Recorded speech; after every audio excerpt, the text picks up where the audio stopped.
আসসালামু আলাইকুম রহমতুল্লাহ। প্রিয় দর্শক মন্ডলী, সকলকে মাহমুদুল ব্লগসের পক্ষ থেকে আন্তরিক শুভেচ্ছা। আজকে আমাদের মধ্যে উপস্থিত হয়েছেন মাহমুদুল হাসান জামিল। মোহতারামের কাছে আজকে আমার প্রশ্ন হচ্ছে, আসলে আমরা তো জানি আসলে শুধুমাত্র আল্লাহ তাআলার নামে কসম কাটা যায়। যদি কেউ কোরআন নিয়ে বা কোরআন ধরে কসম কাটে এবং সেটা যদি সে ভঙ্গ করে ফেলে, সেটার কি হবে?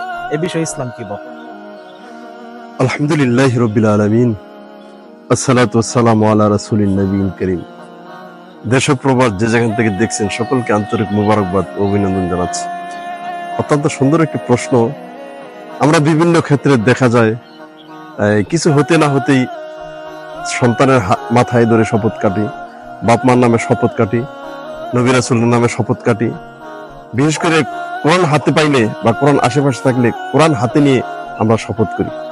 আসলে এটা যে কত বড় কবিরা গুনাহ যদি আমরা জানতাম, তাহলে সারা জীবন একটা বারের জন্য যত কষ্ট আর দুঃখ আসতো আমরা শপথ এভাবে কাটতাম না। কারণ বান্দা আল্লাহর সাথে শপথ কাটবে, কোন সৃষ্টির সাথে বান্দার কোন সম্পর্ক ওইরকম ভাবে থাকবে না। কারণ শপথ এমন একটা জিনিস যেটা একটা অসত্যকে সত্যায়িত করে দেয়, একটা মিথ্যাকে সত্য পরিণত করে দেয়। শুধু তাই না, কোন ব্যক্তি যদি শপথ কাটে যে আল্লাহর নামে শপথ বলছি আর শপথ করে বলছি, তাহলে আল্লাহ পাক এরকম ইতিহাস আছে যে মিথ্যা হলো সেটা তারপর অর্পিত হয়ে গেছে, তার বিপদ হয়ে গেছে। এই জন্য আমরা যে সমস্ত বিষয় আল্লাহ পাকের সৃষ্টি, আল্লাহ পাকের কালাম হোক, তারপরে মানুষ হোক, নবী রাসূল হোক, যারা হোক, এগুলি যদি শপথ করা একেবারে কবিরা গুনাহ, কখনো বলা যাবে না। আমরা বলবো কি ওয়াল্লাহি, আল্লাহ নিজেও বলছে অনেক ক্ষেত্রে, আল্লাহ বারবার শিখাচ্ছে ওয়াল্লাহি, আল্লাহর নামে শপথ করছে। তাহলে যত শপথ আছে সমস্ত শপথগুলি আমরা কাটবো আল্লাহ রাব্বুল আলামিনের নামে। হ্যাঁ, এখন যদি কেউ কোরআনের নামে শপথ করেছি আর ভঙ্গ করে ফেলেছি, প্রথমত আপনি এই যে কোরআনের নামে শপথ করেছেন এটার জন্য তওবা করতে হবে। তওবা করতে হবে, তওবা করলেই সেখানে এই মাফ হয়ে যাবে, ক্ষমা হয়ে যাবে, ব্যতিক্রম কিছু করতে হবে না। হ্যাঁ, তবে আল্লাহর নামে শপথ করলে এই শপথের একটা কাফার আছে, সেটা দিতে হবে। আর অন্য নামে শপথ করলে তওবা করে ফিরে আসতে হবে, সেখানে কোনো কাফারা হবে না। আল্লাহ রাব্বুল আলামিন আমাদের সকলকে এই সুন্দর জিনিসটা বুঝার তৌফিকটুকু দান করুক।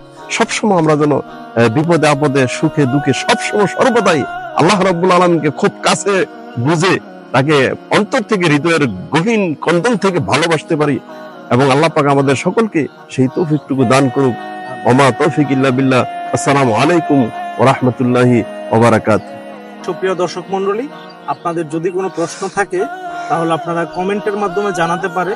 ইনশাআল্লাহ আপনাদেরকে পরবর্তীতে উত্তর দেওয়া হবে, এবং ইসলামিক স্বার্থে অবশ্যই ভিডিওটি লাইক, কমেন্ট এবং শেয়ার করে দিবেন। আর বিশেষ করে আমাদের চ্যানেল মাহমুদুল ব্লগস সাবস্ক্রাইব করে আমাদের পাশে থাকবেন। সবাইকে ধন্যবাদ। আল্লাহ হাফেজ। আসসালামু আলাইকুম ওয়া রাহমাতুল্লাহ।